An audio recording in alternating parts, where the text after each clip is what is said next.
Officials in China are now mulling a potential sale of TikTok to Elon Musk. What do you think of that? Doug Flynn joins us, Flynn Zito Capital Management.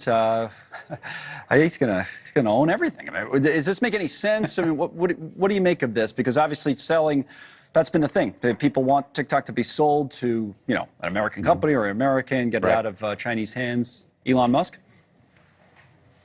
It's an option that the Chinese government does think somewhat favorably, and the people in China do as well, of Musk.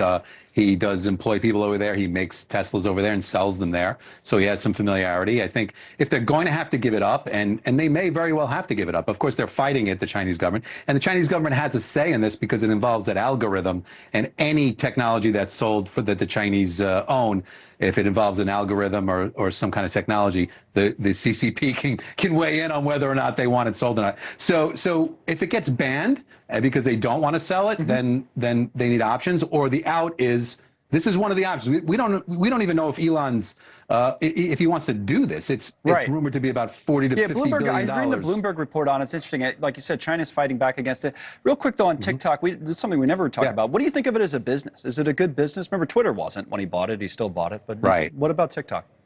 Well, the interesting thing about TikTok is, I mean, the revenue, the ad revenue alone, I think, is probably about $4 billion a year. Now, that's globally. I don't have the U.S. breakdown on that. But to spend 40 or 50 billion, he spent 44 billion for Twitter, and that did not have the ad revenue that this does. So there are some synergies there, and obviously, if everyone wants to keep this thing going, they've got to get it in some way a U.S.-based format. So there's many different ways it could go. This is one of them, but we just don't even know. I mean, he had to borrow a bunch of money to do the Twitter deal. Yeah, I remember. We don't know exactly how this is all going to shake out, and even if he's interested in spending this kind of money, no matter how rich he is. And he is rich. Thank you, Doug. As always, closing bell time just past.